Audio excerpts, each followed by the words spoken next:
Dankie Here vir u goedheid. Dankie vir u liefde. En dankie dat ons mense gesond kan wees. Dankie dat daardie gesondheid oor ons mense heers en geen meer kiem, geen meer kankersel, niks sal ons skei van die liefde van Jesus nie. En ons spreek dit oor ons mense, want deur u wonde is daar genesing in die naam van Jesus. En in die Gees lê ons hande op daardie mense wat siek is. En ons spreek gesondheid oor elkeen. Genesing, volkome herstel.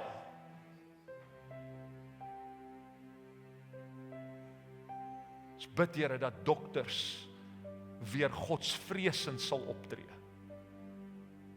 Nie verbaas sal staan wanneer God 'n wonderwerk doen nie. Here, maar dat dokters met daardie goddelike wysheid wat hy hulle meer toevertrou het, Here, met daardie goddelike wysheid lewe sal spreek oor mense. Here, en of daar nou 'n doktersverslag voor ons voete lê, Here, sit ons dit voor u voete en ons sê, Here, hierdie is nie van u af nie. Kom en doen u volkome werk van genesing oor elkeen, want deur u wonde, deur u bloed van Jesus wat vir ons gevloei het, is ons genees. Amen en amen. Amen. Sê vir die ou langs jou, almal is gesond. Almal is gesond. Amen. So ons gaan vir die volgende paar weke, ek het eintlik gedog, ons sal dit bietjie vinniger kan klaarmaak, maar in my voorbereiding het ek agtergekom, dit gaan nie so wees nie, so ons gaan dalk 'n langer reeks hê. En so ons gaan vir die volgende paar weke, klompie weke, gaan ons wandel om die boek van Galasiërs. En ek wil jou aanmoedig, moenie net wag vir Sondag dat ek jou vertel wat alles in Galasiërs staan nie. Journey saam met ons.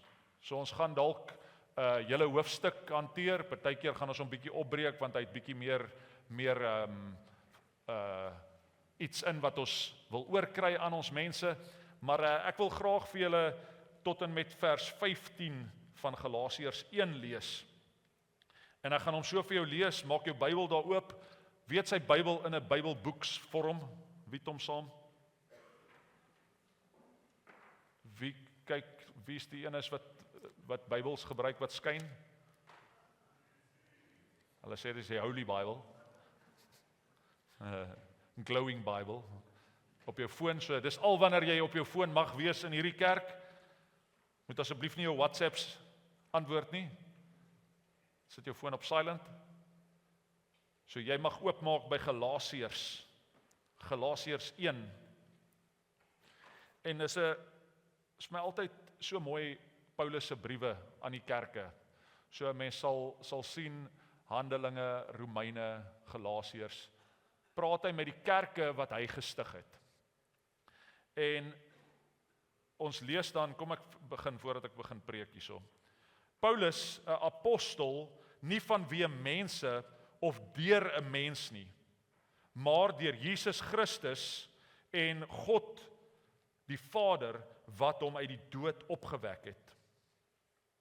En al die broers wat by my is aan die gemeentes van Galasië.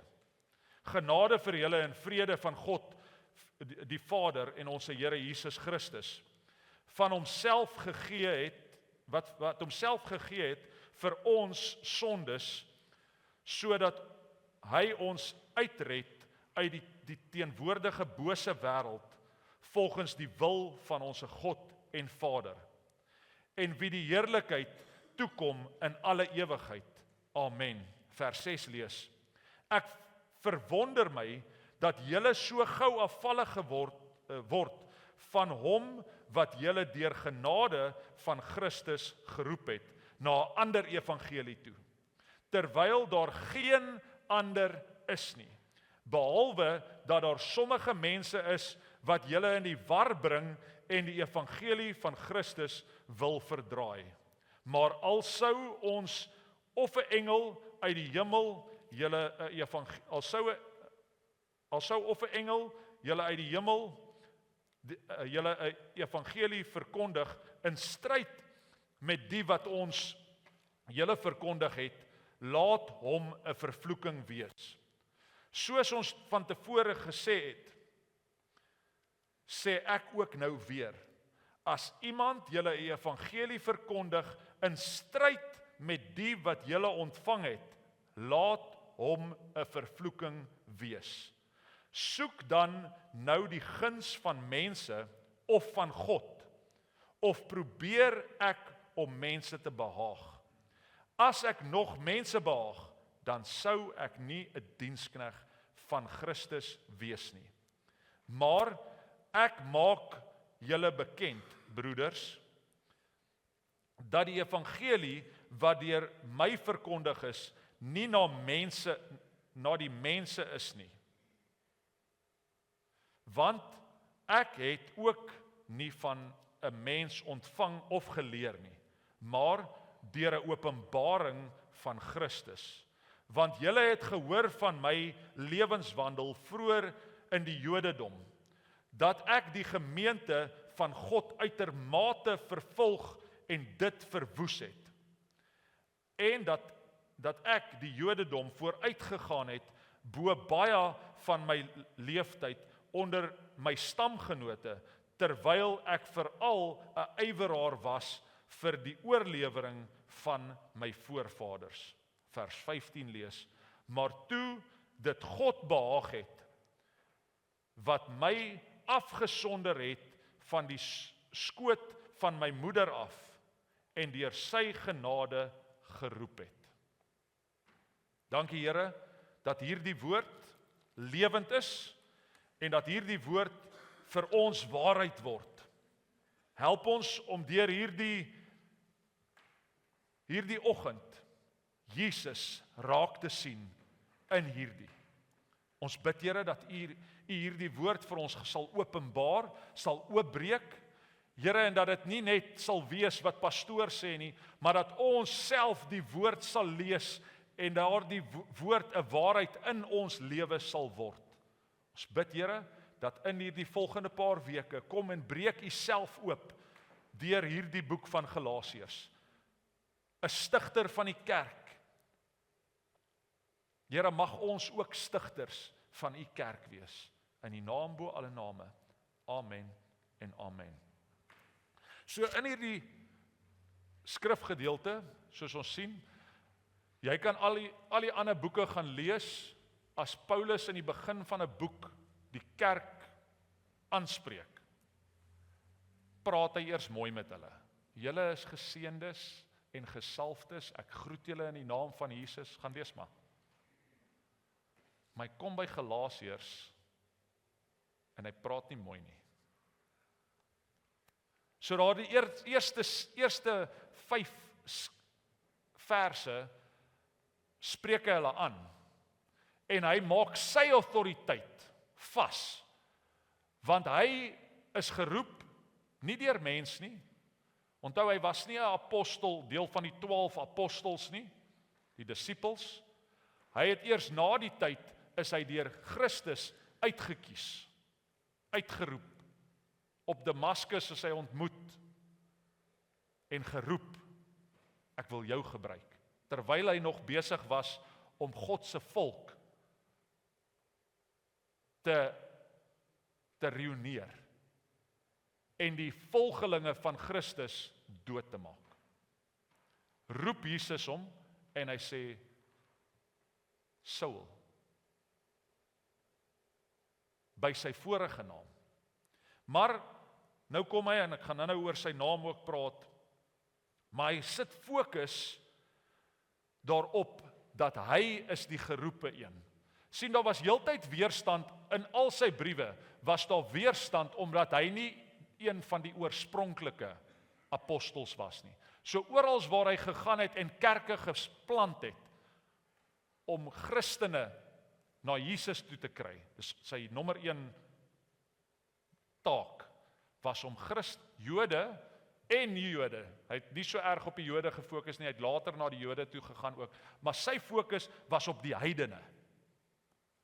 Die wat onbesnede was, hulle wat glad nie Christus gevolg het nie, hulle het nie die wet gevolg nie, hulle het dit nie geken nie. So sy fokus eerste in sy stigting van die kerk was die heidene. En wanneer hy die heiden tot bekering bring, vertel hy jy's 'n sondaar, jy het Jesus nodig, hy het vir jou gesterf aan 'n kruis, en nou is jy vry. En dan wil ek bysê, dis nie 'n gospel, once saved, always saved nie.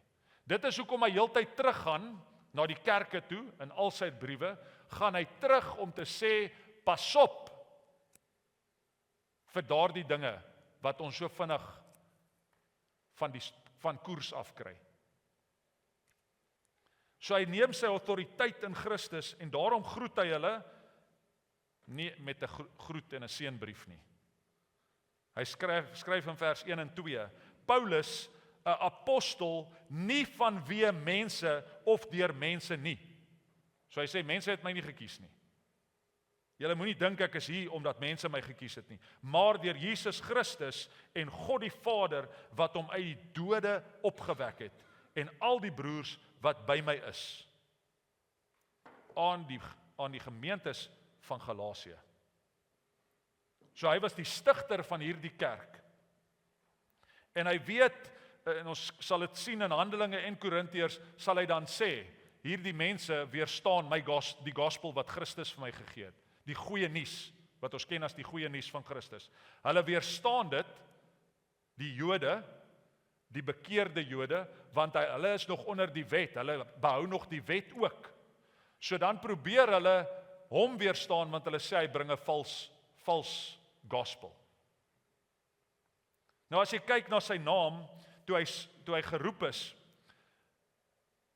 as Saul beteken belangrike een. En Paulus beteken klein. Nou is dit 'n rukkie terug, klein klippie. Het ons 'n rukkie daaroor gepraat. Maar beteken klein. So wat dit beteken in die woord, in homself as Saul, was hy klein, maar eintlik groot. Was hy groot, maar eintlik klein in die koninkryk. Jesus roep hom en sê, jou naam is nou nie meer Saul nie, is nou Paulus. Jy moet altyd baie versigtig wees, want nou is dit Saulus. Saul. Moet ek gou my notas net check. Saul. En hy word Paulus, maar in Engels is hy Paul. So, Saul en Paul. Maar, dit sê, hy was groot in die wêreld, maar eintlik klein by God. En toe God hom roep, toe maak hy hom klein, en wanneer God jou en my roep, dan verwag hy van ons, dat ons klein moet wees in onsself. Klein in jouself, en ek sal jou verhoog. Ek sal jou groot maak, in Christus, solank jy altyd in Christus bly. So as hy jou roep, wil ek nie hê, jy moet nou net vandag sien, en deur hierdie boek sien, wat hy skryf, Paulus skryf, net, dis Paulus en hy is hierdie amazing ou nie, dit is vir jou van toepassing ook. So sit jouself in sy woord, sit jouself, laat hy met jou praat ook, en in jou hart in praat, want dit was, as 'n mens hierdie briewe van Paulus lees, is dit soveel soos dit van toepassing was vir hulle daai tyd, is dit vir ons van toepassing vandag ook. Vers 3 en 4 sien ons dat hy sterker sy autoriteit afbring op die boodskap en die goeie nuus wat so maklik verdraai was.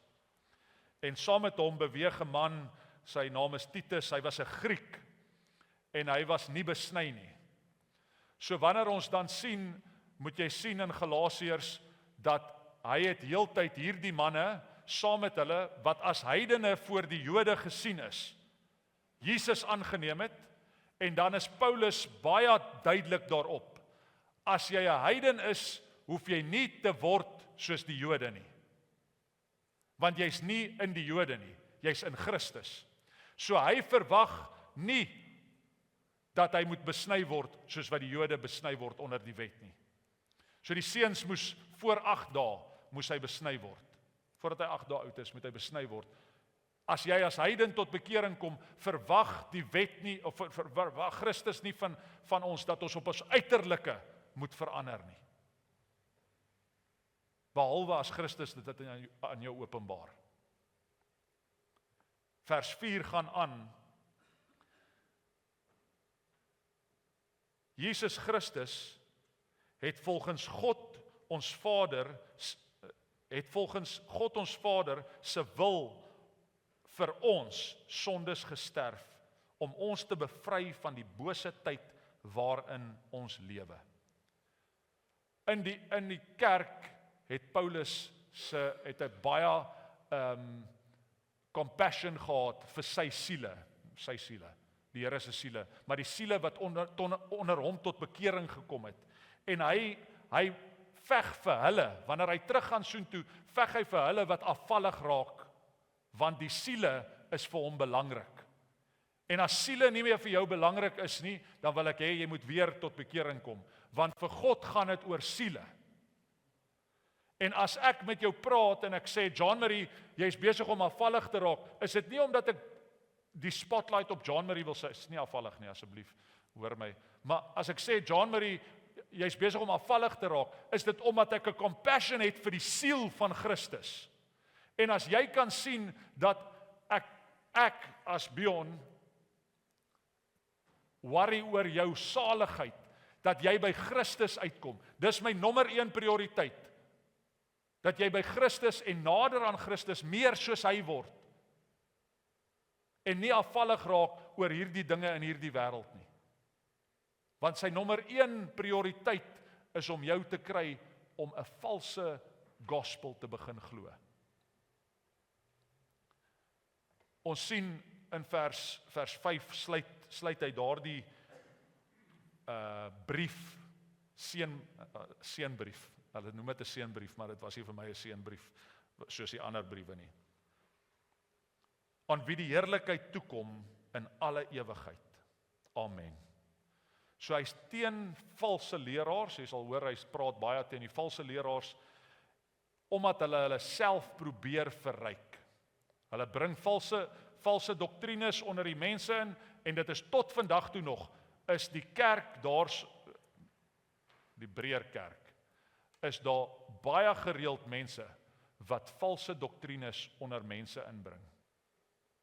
So hy is ook baie versigtig, want hy wil die siele beskerm.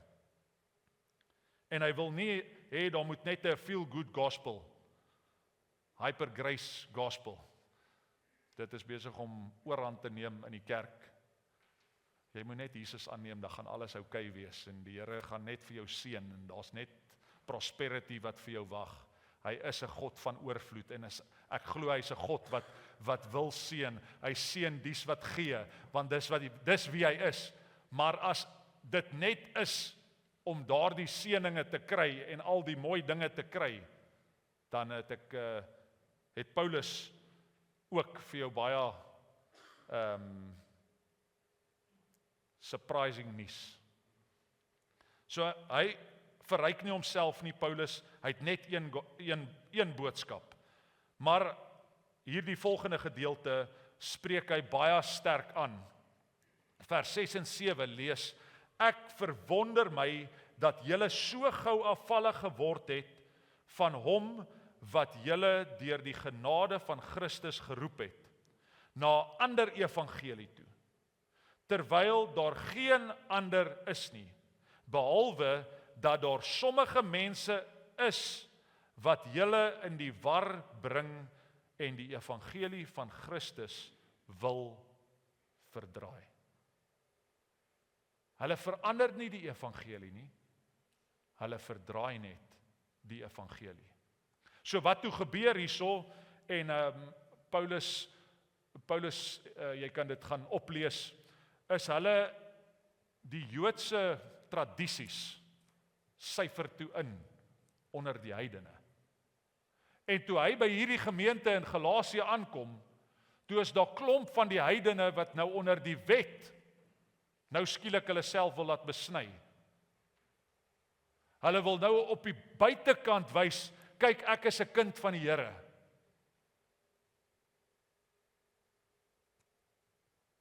En op die buitekant sal mense dan sien ek is 'n volgeling van Jesus. So, dit gaan nie oor hierdie baadjie nie, maar as hierdie baadjie aangetrek word, dan sal baie mense sê, nee, daai is die pastoor.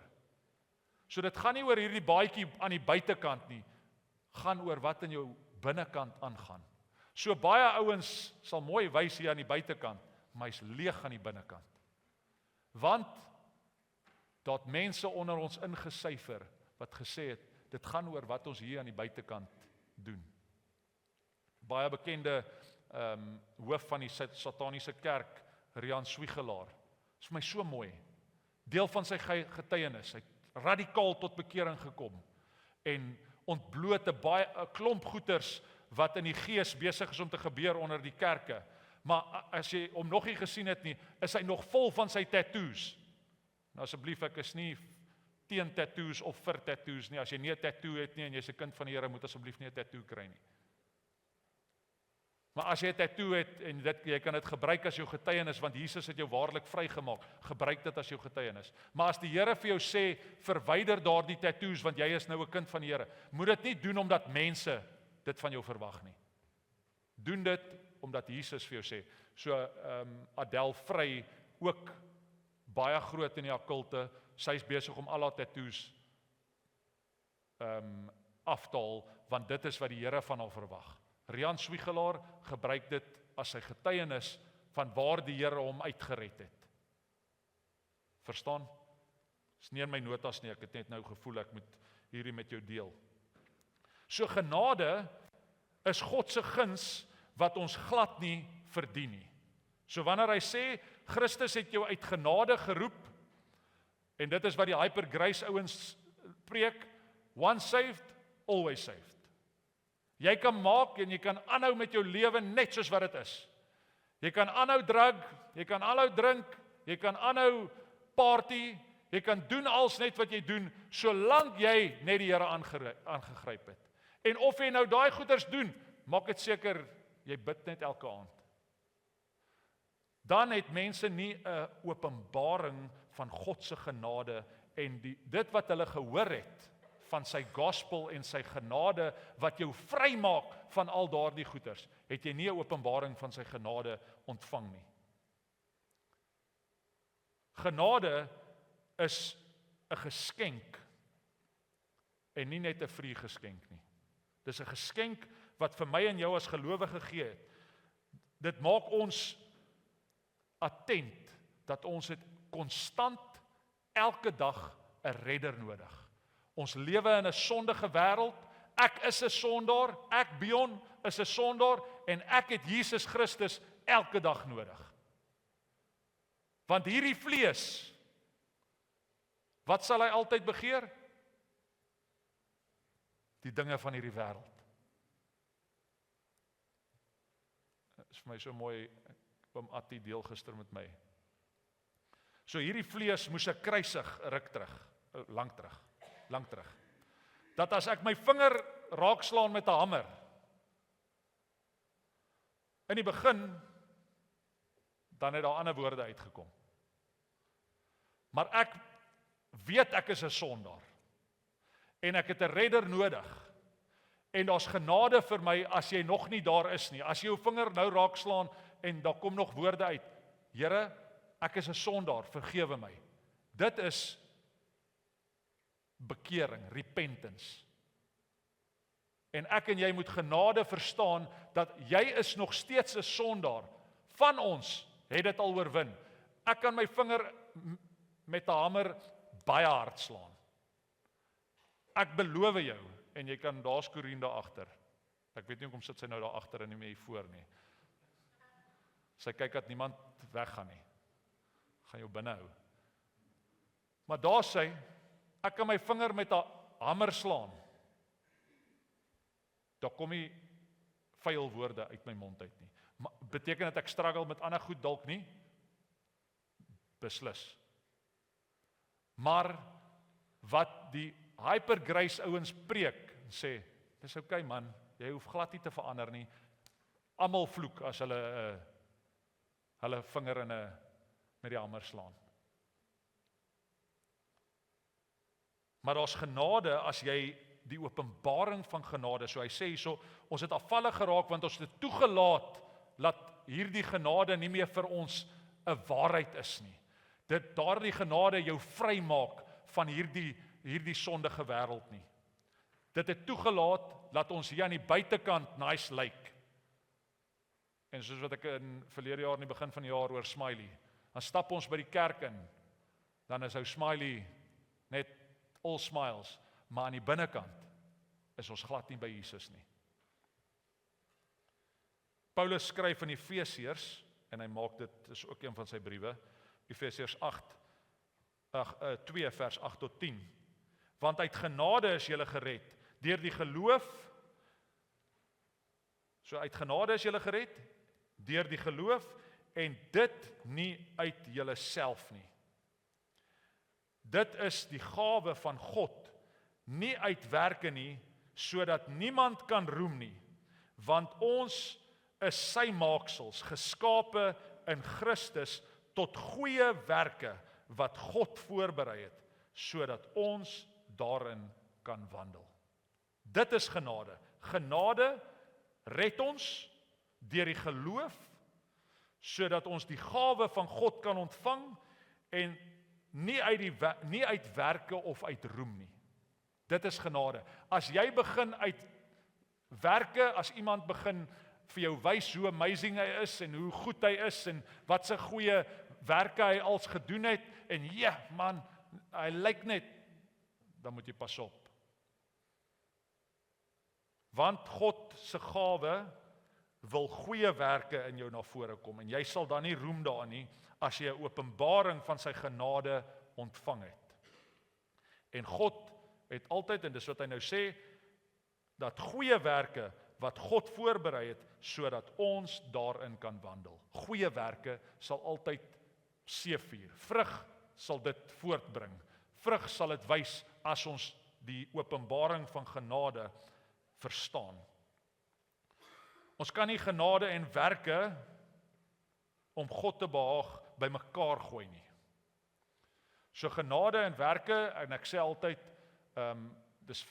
jy moet versigtig wees, want die woord sê, werk jou eie heil uit met vrees en met bewing, so dan moet ergens 'n werk word, maar dit moenie 'n werk wees sodat jy jouself kan oplig nie. As daar boasting plaasvind, dan is dit nie onder die genade nie. Maar as daar is dat daar geloof sonder werke, wat sê die woord? Is dood. Geloof sonder werke, so dan moet 'n werk plaasvind, maar nie 'n werk om jouself op te lig nie. Altyd, die werk sal altyd wees, sodat God se koninkryk uitgebrei sal word. Die werke wat jy moet doen, sal altyd ander optel, en nie jouself optel nie. So jy kan nie genade en werke saamgooi nie, en ek sê saam, die werke of wet, die wet. Genade en die wet werk nie saam nie. Die wet bring dood. Werke sal jou eventually op dood eindig, die fisiese werke sal op dood uiteindelik kry. So genade sal jou vrymaak.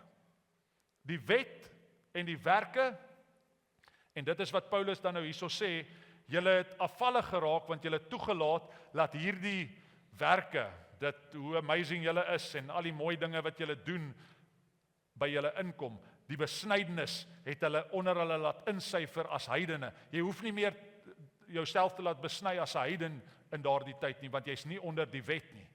En dis wat Paulus gesê het, julle is nie meer deel van hierdie wet nie. Julle is deel van die wet van Christus, wat jou sal vrymaak. Maar die probleem wat plaasgevind het binne in die kerk, en omdat die mense dan so afvallig raak, ons sê ons is kinders van die Here, en ons verstaan die genade van die Here, maar ek kyk nog steeds pornografie by die huis. Ek sê ek verstaan genade, maar ek's nog steeds besig met om in die pubs uit te hang en myself besope te drink.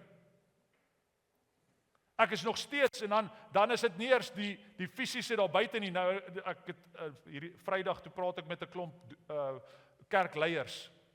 Die tendens wat onder die kerk in beweeg, en in die stede is daar nou baie meer van hulle, gelukkig het ons nie baie van hulle nie.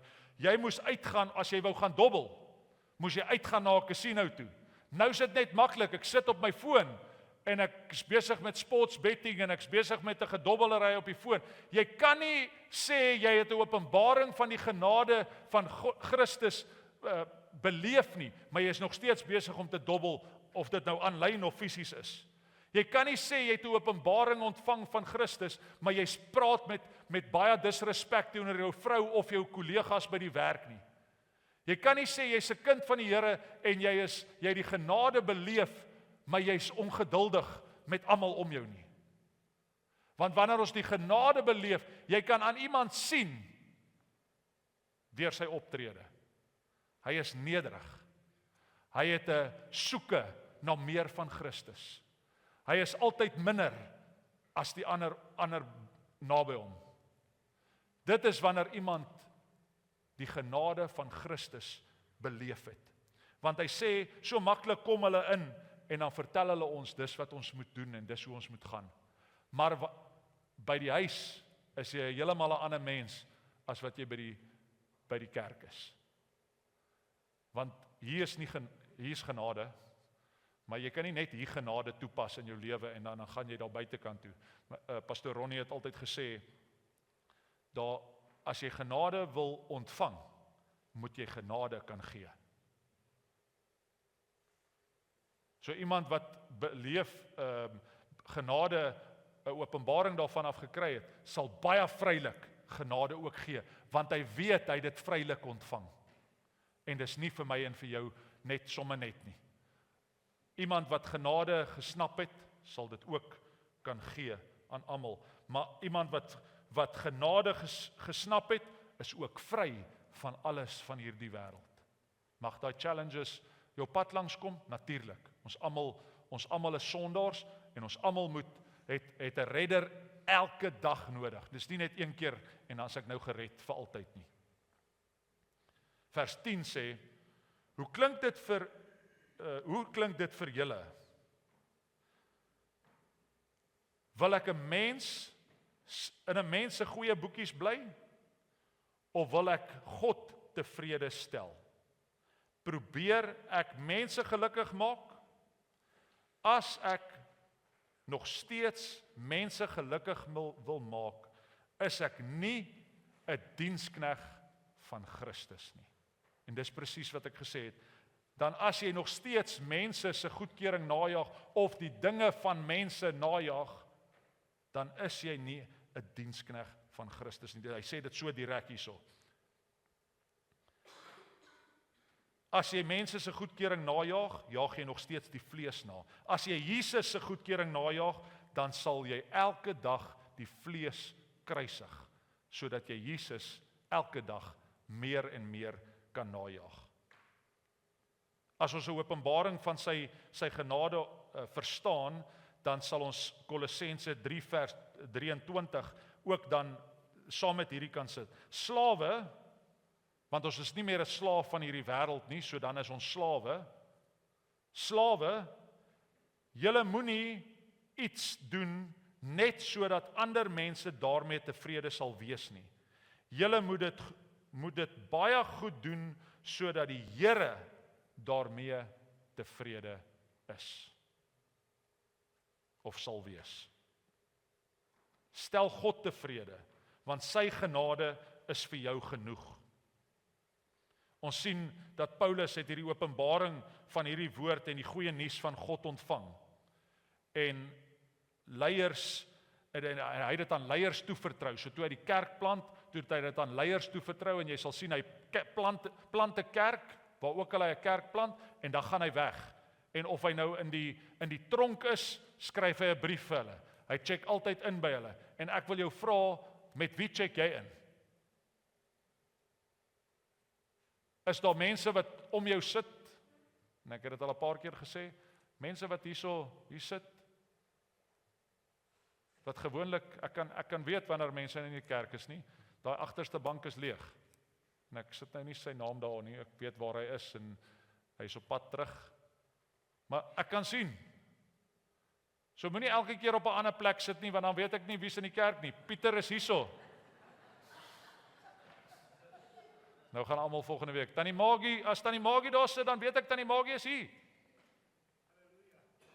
As Claude hier voorsit, hier is Claude se plek. Dis nie sy plek nie. Ek weet Claude sal op 'n ander plek sit as daar nuwe mense hierso sit. Dis nie jou plek nie. Maar ek kan sien wie's in die kerk en wie's nie in die kerk nie. Oom Frans hulle, dis hulle plek. Nie hulle plek nie. Hoor my asseblief. Jy het nie 'n plek in die kerk nie. Ons het 'n tendens gehad 'n rukkie terug en ek moes dit breek van mense wat sê hulle jaag sommer nuwe mense weg. Nee, hier is my seat. Kom ek sit hierso. Asseblief as daar nuwe mense op jou sitplek sit maar net op 'n ander plek.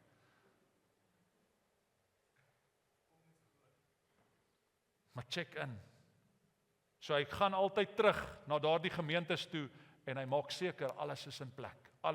Dit wat die Here vir ons openbaar het in hierdie gemeente, bewaar dit met alles in julle.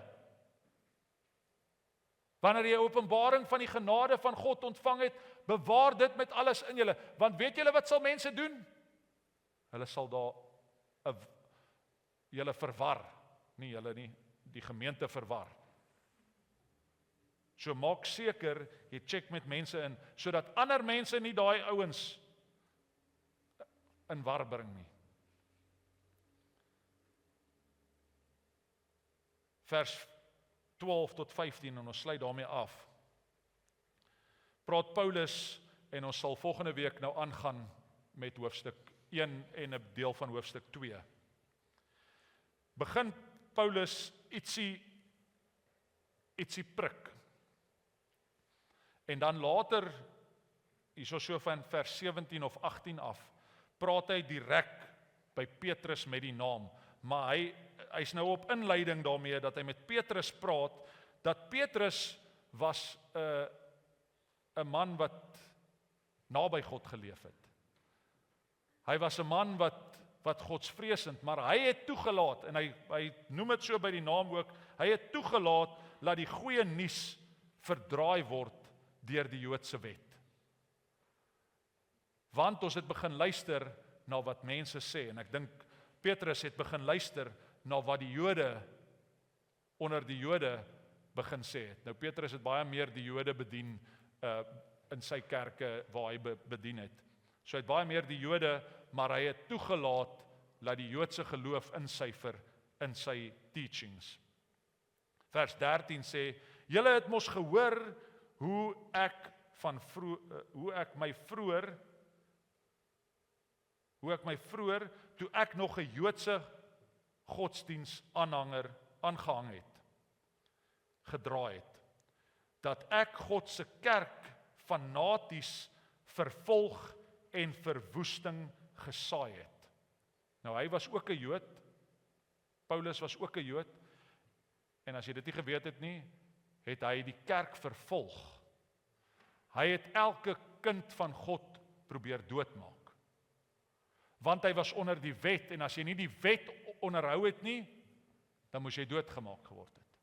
So hy die kinders van die Here verwoes, en hy sê, hierso ek weet wat dit is om verwoesting onder God se mense te saai. Ek weet hoe dit is. Vers 15 sê, maar toe het God besluit, hy wat my al voor my geboorte gekies het, en my deur sy genade geroep het my onder hierdie wet losgemaak. Die oomblik toe hy Paulus roep, toe is hy losgemaak onder hierdie wet. Want God het hom geroep en uit genade hom gered. Die wet, die vlees bring dood. En dit sal altyd dood bring. As jy die vleeslike dinge najaag, wat gaan dit bring? Hierdie kant. As jy die vleeslike dinge najaag, wat sal jy kry? Ek kan nie hoor nie. André? Dood. Dan weet seker julle hoor. Genade, en ek sê hierdie pertinent, genade is nie 'n lisensie om te doen wat jy wil nie. Want as jy 'n openbaring, soos Paulus sê, as jy 'n openbaring van sy genade beleef en kry, dan sal jy nie meer die vleeslike dinge najag nie. Dis elke dag moet ek hierdie vlees kruisig. Die woord sê, kruisig hierdie vlees. Sodat ons nie meer die dinge van die wêreld kan najag nie. En nie meer 'n slaaf van die wêreld is nie. En daarom sê ek, wanneer ons die genade beleef en jy's dan nie meer 'n slaaf van hierdie wêreld nie, dan wanneer jy daardie webwerf oopmaak wat jy nie behoort oop te maak nie, of dit nou dobbel of pornografie of whatever is, as jy 'n openbaring van sy genade besef het, sal dit vir jou duidelik 'n stem hier in jou oor wees. Waarmee jy besig is, gaan vir jou dood bring. Want as jy genade beleef, dan het jy Christus waarlik beleef. En Christus maak ons vry van al hierdie dinge van die wêreld. So daarom sê ek, genade is nie 'n lisensie om te doen net wat jy wil en hoe jy wil nie. Genade is daar sodat jy kan weet, en ons kan 'n bietjie musiek al van agter af speel. Genade is daar sodat ek en jy weet, ons is sondaars. Ons weet ons kan niks doen aan die fisiese buitekant van ons om gered te word nie. Jou kerkbywoning gaan jou nie red nie. Omdat die pastoor mooi preek, gaan jou nie red nie. Om hier in die voorste banke te sit, asseblief ek sê dit nie, nou nie volgende week agter gaan sit nie. Om in hierdie voorste banke hier voor in die kerk te sit, gaan jou nie red nie. Al wat jou gaan red, is Jesus Christus. En as jy 'n openbaring ontvang het, as jy Jesus Christus aangeneem het, wil ek hê jy moet 'n openbaring ontvang van sy genade, want sy genade vertel vir jou, jy is meer werd. Dit wat jy gedoen het, is vergewe. Sy genade sal jou vrymaak van die sonde van hierdie wêreld. Maar dit is 'n keuse van jou. En ek wil hê jy moet jou oë sluit. Dis 'n keuse.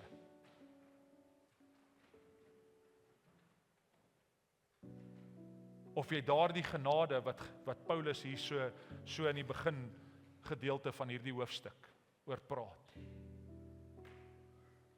Dat dit nie ons begin afvallig maak nie. Dat ons nie toelaat laat die waarheid verdraai word onder ons nie, onder ons mense nie. Maar dat die waarheid ons sal vrymaak. Dat die waarheid ons sal uitred.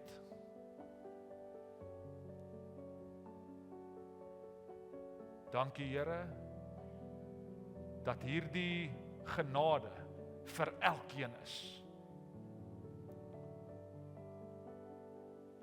Here, ek bid eerstens, as daar enige iemand is wat toegelaat het, laat 'n valse gospel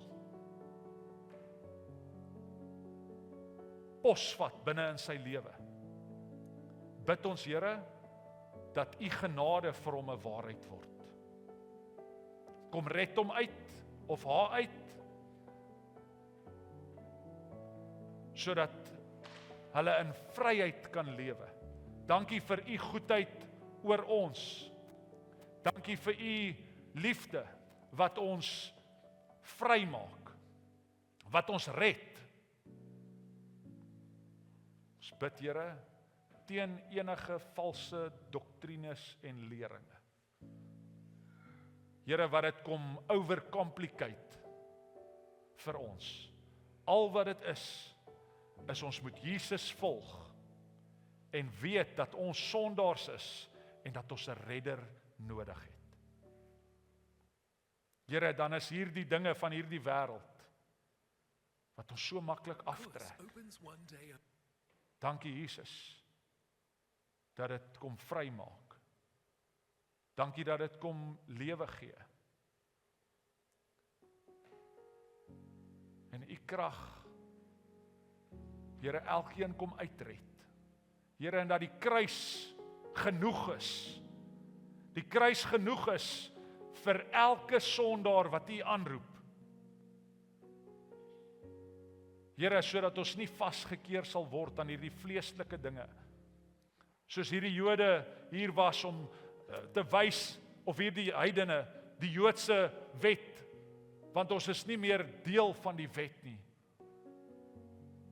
Ons is nou mede-erfgename van Christus. Dankie Jesus, dat u mense kom vrymaak. Kom en openbaar u self, en as u self aan ons openbaar, Here, kom wys ons nog meer van u genade. Here, en mag dit so wees, as ons vrylik dan u genade ontvang, mag ons dit vrylik vir ander ook gee, wat teen ons optree. Here, sodat ons nie gelei sal word aan die dinge van hierdie wêreld nie, maar dat ons gelei sal word deur die Heilige Gees. Here, en dat ons gesien sal word, dat ons nie mense sal tevrede stel nie, maar dat ons God tevrede sal stel bo alles. En dan sê u, dat wanneer ons u tevrede stel, dan is ons waarlik diensknegte van Christus. Mag ons gesien word as diensknegte van Christus, in Jesus se kragtige en wonderlike naam. Amen en amen.